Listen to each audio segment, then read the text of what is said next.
Chapter 24. Location: a nearby vacant lot. Once again, Nimbus was having second thoughts about his angel career, especially becoming a full-fledged Angels Associate Master level. His first level with Junior was hard enough, but as far as he was concerned, the test for the final level was finished, and he had passed. But then, why was he feeling so guilty? He went with the flow like Michael had told him to do. Acceptance was his middle name. It wasn't his fault that Floyd died too soon before he got a chance to reconnect with his son Ricky. "And I lost control again!" Nimbus yelled at an approaching gaggle of geese. He didn't try to veer off as they flapped and honked through him. With the last one finding its way out of his mass, Nimbus gained altitude to avoid further interruption. "I don't know if I'm cut out for angels work. It's so stressful. Although I really like how I felt helping at the hospital. All those doctors and nurses were so busy and seemed to have a real purpose. But then you have to be human to do that kind of work. Well, I could just hang out and be an angel's aide in a hospital. I will always be that, won't I? Michael can't take that away from me, can he?" Nimbus knew in his heart that he hadn't finished the mission. He decided to try and find out where Ricky lived after all. He would go see him and get it over with before he had to go back and face Michael. Since Floyd had told Nimbus that Ricky was a banker in Lake Geneva, Wisconsin, he decided to start there. Nimbus got there in record time and floated up the main street. There were several banks, and it didn't take long to find Ricky's bank, since Richard Hansen was printed in bold letters on the front door. It was after 5 and the bank was closed, but luckily a big black limousine was leaving from the back entrance. Since it was heading for the lake, Nimbus followed overhead. He couldn't believe the estate where Ricky lived. Even though the grounds were very wooded, the mansion was situated out in the open. He knew it was Ricky's place because the double gates had the name Hansen displayed in big black metal letters. Nimbus watched as the driver pulled up in front of the mansion, got out, and hurried around to open the rear door of the limo. The passenger maneuvered his way out, still talking on his cell phone. It was Ricky. He was a tall, lanky man with silver-gray hair and a mustache, pale skin, and a sharp-pointed nose. As he walked to the front door, Nimbus thought he looked like a villain out of a melodrama. Ricky stood at the entrance, shouting orders on his cell phone as the limo drove away, and Nimbus floated overhead.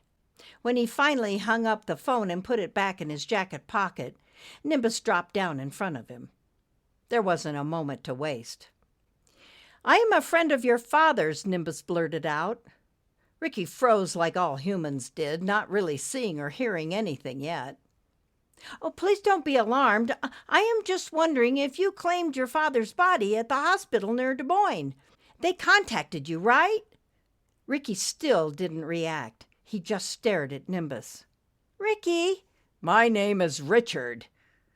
"Your dad, Floyd, called you Ricky." "He was no father of mine," Ricky sneered and looked up.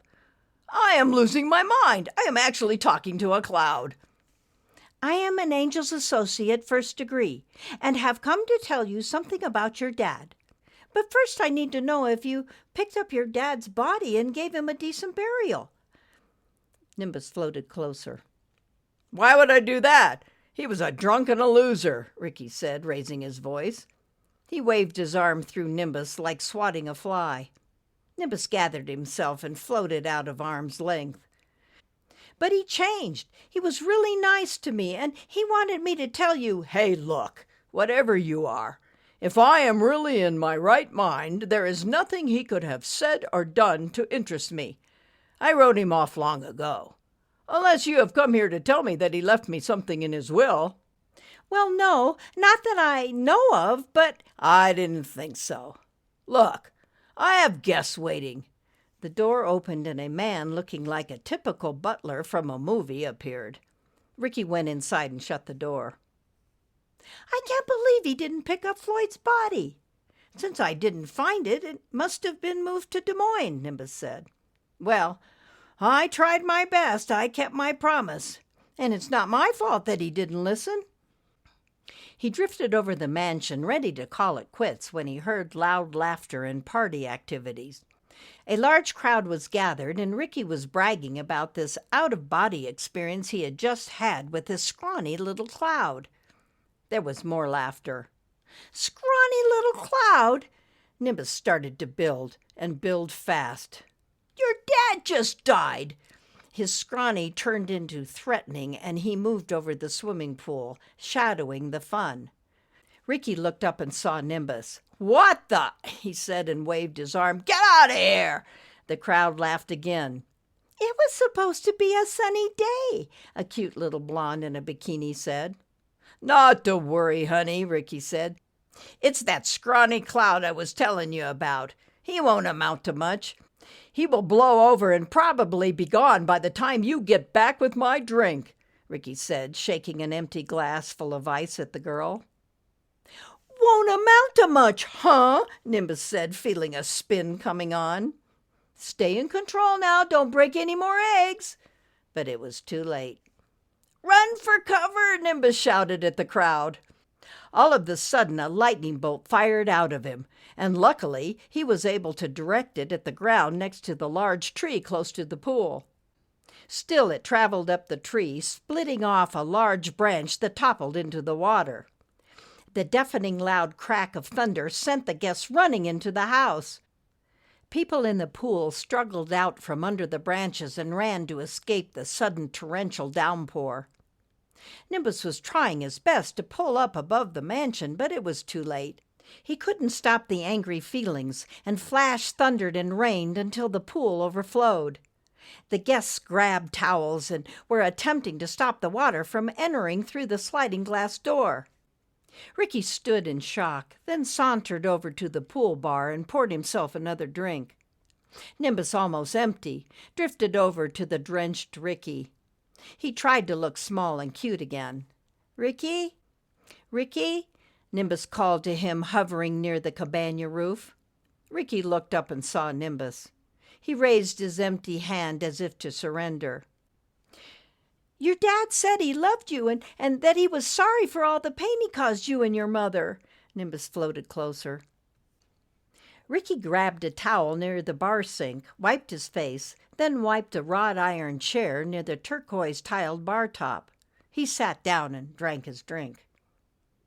He talked about you a lot, Nimbus continued, and told stories to me while we were riding in his truck. I didn't know he was going to die. He was coming to see you and meet your grandson. Actually, I think he knew he was going to die. Ricky kept staring ahead while Nimbus talked. He took another sip of his drink. Floyd told me how proud he was of you and how much he missed you well, when he was leaving his body and going with the angels, I know that's kind of weird, but it really happened. I promised him I would find you and tell you what he wanted you to know. Look, no mumbo-jumbo crap you can say will make me change my mind about him. He was a mean man, and he was mean to my mother. I will never forgive him for that. Well, you don't know how much he changed, Nimbus said. He was really fun, and he helped me with my problems with my dad. You're a cloud, Ricky scoffed. This is all preposterous. I must be drunk. Ricky picked up his drink and poured it down his throat. Why don't you blow on out of here? Don't you think you've done enough damage? Oh, I'm really, truly sorry about all that, Nimbus said. But when you said that you didn't pick up your dad's body at the morgue, I really got upset. I told you he was no dad of mine, Ricky said scornfully. Now get out!